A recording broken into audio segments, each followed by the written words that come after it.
Le message est arrivé par une après-midi paisible, ce genre de moment qui respire habituellement la sérénité et le calme.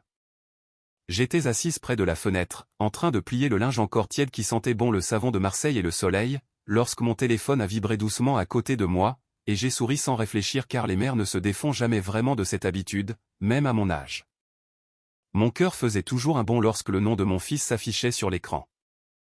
Mais le sourire ne dura pas, car le message disait simplement « Ne t'immisce pas dans nos affaires, Camille se sent mal à l'aise, merci de respecter notre espace », c'était tout, pas de salutation, pas de douceur, pas de « maman ». Juste une phrase nette et froide qui tranchait plus profondément que n'importe quelle dispute ne l'aurait jamais fait. J'ai relu le message lentement, espérant avoir mal compris, me disant que c'était peut-être écrit sous le coup de la colère, ou que son téléphone était peut-être entre les mains de sa femme, ou qu'il y avait une gentillesse cachée entre les mots. Mais l'écran restait silencieux et le sens des mots restait lourd. Mes mains ont commencé à trembler, j'ai posé la serviette pliée sur mes genoux et j'ai fixé le mur en face de moi alors que les souvenirs affluaient sans permission, les nuits où je restais éveillé quand il avait de la fièvre, les goûters préparés avec soin pour l'école. Les années où j'avais enchaîné les heures supplémentaires au travail, économisant discrètement pour qu'il puisse faire sa grande école sans avoir à s'inquiéter des frais, et je me suis souvenu de la fois où il m'avait tenu la main en promettant « Je prendrai toujours soin de toi, maman ». Maintenant, on me disait que j'étais une intrusion, et ce qui faisait le plus mal n'était pas la limite posée en soi, car chaque famille mérite son espace, mais c'était la soudaineté avec laquelle j'étais devenue une étrangère. Moi qui avais seulement essayé d'aider en préparant des plats mijotés quand ils étaient fatigués, en réglant discrètement quelques factures quand ils étaient en difficulté, ou en offrant des conseils quand ils le demandaient, ou du moins quand je pensais qu'ils le demandaient. J'ai tapé une réponse, puis je l'ai effacée, j'ai recommencé, puis effacé à nouveau, mes doigts hésitaient au-dessus de l'écran mais mon cœur était trop fatigué pour se battre, car j'ai réalisé quelque chose de douloureux à cet instant, si l'amour doit mendier une permission.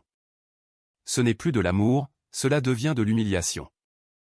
Alors, j'ai fait quelque chose que je n'avais jamais fait auparavant, j'ai posé le téléphone et j'ai choisi le silence, non pas parce que je m'en fichais, mais parce que je tenais trop à moi-même pour m'abaisser à argumenter. Ce soir-là, j'ai cuisiné un dîner pour une personne, la casserole semblait plus lourde que d'habitude, la maison semblait plus vaste, plus vide, et j'ai mangé lentement en écoutant le tic-tac de l'horloge comptoise. Me demandant quand mon fils avait appris à me parler comme à un problème plutôt que comme à une mère. Avant de dormir, j'ai ouvert mon application bancaire, mes mains se sont arrêtées un instant, car pendant des années, je les avais aidés discrètement pour le loyer, les courses, les imprévus, je ne l'avais jamais dit à personne, je n'avais jamais demandé de remerciement, mais après ce message. J'ai enfin compris quelque chose que j'avais ignoré, ma gentillesse était devenue un dû, mes sacrifices étaient devenus invisibles. Des larmes ont coulé sur mon oreiller cette nuit-là, mais c'étaient des larmes silencieuses, pas de grands cris, pas de douleur théâtrale, juste le chagrin doux d'une mère réalisant que l'amour, lorsqu'il est considéré comme acquis, se transforme lentement en solitude. Et c'est cette nuit-là que la porte de mon cœur ne s'est pas claquée, elle s'est fermée doucement avec dignité, avec tristesse, et avec le début d'une force que je ne savais pas encore posséder. Le lendemain matin, après son message, la maison semblait incroyablement calme, je me suis déplacé machinalement à travers ma routine, faisant la vaisselle, balayant le sol et préparant mon thé, mais chaque bruit semblait plus fort parce qu'il n'était pas rempli de rire. De voix ou même des plaintes subtiles d'une famille qui se sent en sécurité ensemble, leur absence était une présence en soi, un écho creux de l'amour qui fut. Je n'ai pas cherché à les joindre, je n'ai pas appelé, je n'ai pas envoyé d'autres messages, une partie de moi voulait expliquer, supplier, lui rappeler les années que j'avais versées dans sa vie comme de l'eau dans la terre en espérant qu'il fleurirait de gratitude. Mais une partie plus nette et plus calme de moi avait commencé à s'éveiller, la partie qui comprenait que le respect ne peut pas être exigé, seulement mérité, et s'il pouvait me parler comme à une étrangère, alors peut-être était-il temps que je traite leur absence avec la même distance calme. Les jours qui suivirent furent lourds de silence, je restais occupé pour éviter de trop ruminer, mais même les petites tâches portaient un poids, plier le linge ressemblait à trier des souvenirs, chaque chemise étant un rappel des étapes que j'avais célébrées discrètement, ses premiers pas. Ses premiers spectacles à l'école, les nuits tardives à étudier, le jour où il a emménagé dans son premier appartement à Paris, j'avais fait partie de tous ces moments, et pourtant maintenant j'étais effacé par une seule phrase. J'ai pensé à tendre la main à nouveau, peut-être que mon petit-fils Lucas avait besoin de moi, peut-être qu'il voulait un câlin de sa grand-mère, peut-être qu'Antoine reconsidérerait les choses, mais chaque scénario imaginé finissait de la même manière, le rejet. Car le silence avait déjà parlé plus clairement que n'importe quel mot, il disait « Nous n'avons pas besoin de toi, nous ne voulons pas de toi ». Un après-midi, je me suis assise près de la fenêtre avec mon thé, regardant les voisins passer, et j'ai réalisé à quel point j'avais passé ma vie à me plier, à donner et à sacrifier dans l'espoir de garder ma famille proche, et pourtant, tout cet amour. Toutes ces années de dévouement n'avaient pas garanti une place à leur table, non pas parce que je les avais laissés tomber, mais parce que j'avais confondu proximité et droit acquis. Mon cœur me faisait mal, mais lentement un changement subtil a commencé, la douleur était toujours là, oui, mais elle portait une nouvelle clarté, j'ai commencé à observer sans interférer, j'ai remarqué ma propre respiration, mon propre cœur, mes propres besoins. Je me suis souvenu que la gentillesse n'a de valeur que lorsqu'elle ne détruit pas votre sens de soi, et j'ai commencé à voir que le silence pouvait être un professeur, me montrant la différence entre l'amour qui guérit et l'amour qui diminue. Puis un soir, le rire de Lucas a flotté dans le couloir, venant de chez les voisins où il jouait, j'ai ressenti un pincement, un désir que je ne pouvais ignorer, mais il était tempéré par une force tranquille, j'avais trop aimé pour permettre à leur indifférence de définir ma valeur. Dans les jours suivants, j'ai arrêté d'envoyer de l'argent, les petites factures, les petits cadeaux, les gestes d'aide occasionnels, tout cela a cessé, non par colère, non par rancune, mais par reconnaissance du fait que je devais récupérer ma dignité. Cette partie de moi qui avait été silencieusement érodée par l'attente et le sentiment de dû déguisé en gratitude.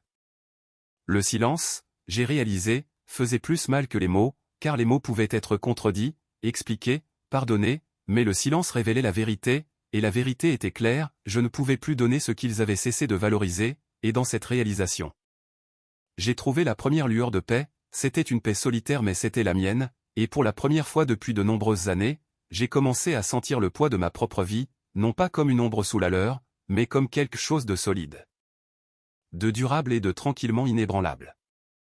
C'était en milieu de matinée quand j'ai entendu frapper à la porte, un son sec et impatient qui a immédiatement fait battre mon cœur, je n'attendais personne et instinctivement j'ai ressenti la montée familière de l'espoir, le vœu que peut-être ils étaient venus s'excuser, expliquer, renouer. Mais l'espoir était fugace car j'avais déjà appris à la dure que l'espoir peut être lourd lorsqu'il est mal placé. J'ai ouvert la porte avec précaution, et ils étaient là, Antoine et Camille, se tenant maladroitement sur mon perron, son sourire à lui était crispé, répété, et ses yeux à elle parcouraient nerveusement la maison comme si elle la jugeait, comme si elle mesurait ma valeur, Lucas était avec eux. Serrant son petit sac à dos, heureusement inconscient de la tension qui flottait comme de la fumée entre nous. Maman, commença Antoine, sa voix trop décontractée, trop préparée, on voulait juste parler. Je l'ai étudié attentivement, il n'y avait aucune excuse dans son ton, aucune reconnaissance du message qui m'avait blessé si profondément, au lieu de cela, il y avait une urgence subtile, un soupçon de calcul que j'avais appris à reconnaître au fil des ans. Leur présence n'était pas une question de réconciliation, c'était une question d'attente. Je me suis écarté pour les laisser entrer, ma voix calme, entrer, la maison était calme, trop calme, je les ai regardés s'installer, les petits mouvements forcés, le traînement nerveux des pieds, j'ai versé du thé, plaçant les tasses sur la table avec un soin délibéré. Mes mains étaient stables, mon expression neutre, mais à l'intérieur, mon cœur battait la chamade, pourtant je refusais de trahir la force que j'avais cultivée à travers le silence et l'observation. Après une pause, Antoine a fini par parler, on a un peu de mal en ce moment. Les factures. L'appartement. Peut-être qu'on pourrait, tu sais, avoir un peu d'aide, j'ai hoché la tête lentement, presque imperceptiblement, mon thé refroidissait dans ma tasse, intact. Les mots semblaient familiers, pourtant ils atterrissaient différemment maintenant, ils ne demandaient pas, ils exigeaient ou s'attendaient à recevoir, ou peut-être les deux.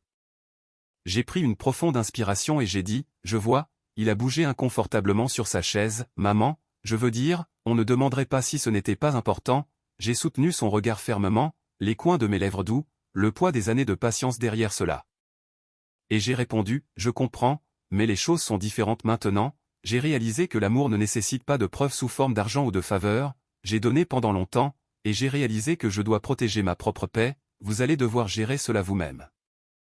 Le silence qui a suivi était plus lourd que n'importe quelle dispute n'aurait pu l'être, ils ont échangé des regards, rapides, anxieux, puis presque à contre-cœur, ils ont rassemblé leurs affaires pour partir, Lucas s'est attardé un instant, me regardant avec une curiosité innocente. Et j'ai souri doucement, à bientôt, mon chéri, mais pour l'instant, il est temps pour vous de grandir par vous-même. Ils sont partis sans protester, leurs pas s'estompant dans la rue, et alors que la porte se refermait derrière eux, j'ai ressenti un soulagement calme et profond, pas une victoire, pas une vengeance, juste la satisfaction profonde de rester ferme dans ma dignité. Je n'avais pas crié. Je n'avais pas supplié, et je n'avais pas permis au ressentiment de me définir. À ce moment-là, j'ai compris que les leçons les plus puissantes s'apprennent dans le silence. Ils étaient venus frapper après l'arrêt de l'argent, non pas parce qu'ils avaient changé, mais parce qu'ils avaient besoin de quelque chose que je ne leur devais plus, et cette réalisation, amère, tranchante, mais finalement libératrice, a marqué le début d'un nouveau chapitre.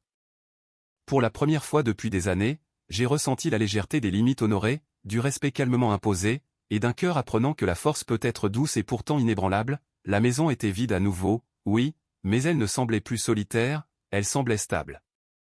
Elle semblait être la mienne. Après leur départ ce jour-là, la maison semblait différente, pas vide, pas solitaire, mais plus légère, comme si les murs eux-mêmes avaient expiré un souffle longtemps retenu. Je me suis assise près de la fenêtre avec mon thé, regardant la lumière du soleil filtrer à travers les rideaux. Et pour la première fois depuis des décennies, je me suis sentie pleinement présente dans ma propre vie, non seulement en tant que mère ou grand-mère, mais en tant que femme avec sa propre dignité tranquille. Les premières semaines furent étranges, je ne recevais plus de messages demandant de l'aide, pas de petites urgences à résoudre, pas de demandes subtiles cachées derrière des rires ou une conversation polie. Il y avait du silence, oui, mais ce n'était plus douloureux, c'était délibéré. Un espace calme que j'avais créé pour moi-même, un espace où je pouvais respirer sans m'excuser. J'ai commencé à m'occuper de choses que j'avais négligées pendant des années, des livres que je voulais lire, des lettres que je voulais écrire, et des passe-temps longtemps oubliés. Le jardinage, le tricot, et même de longues promenades dans le quartier sont devenus des moments de redécouverte.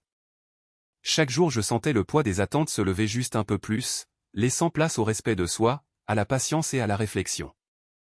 De temps en temps, je pensais à eux, à Antoine, à Camille, à Lucas, et une partie de moi avait mal. Je me demandais s'ils comprenaient la profondeur de mon amour ou les sacrifices silencieux que j'avais faits, mais cette douleur n'exigeait plus d'action ou d'excuses. Au lieu de cela, elle est devenue un miroir, reflétant les leçons que j'avais apprises, que l'amour ne doit jamais coûter votre paix, que les limites ne sont pas une trahison, et que la force émotionnelle fleurit souvent dans le silence. Des mois ont passé, et avec eux est venue la clarté. Je les observais de loin, non avec ressentiment, mais avec une observation calme. Leur lutte, leurs petites victoires, leur impatience, tout cela révélait ce que je savais déjà. Le vrai respect et l'appréciation ne peuvent pas être forcés. Ils doivent venir volontairement, et s'ils ne venaient jamais, cela ne diminuerait pas les années que j'avais vécues avec intégrité, gentillesse et patience.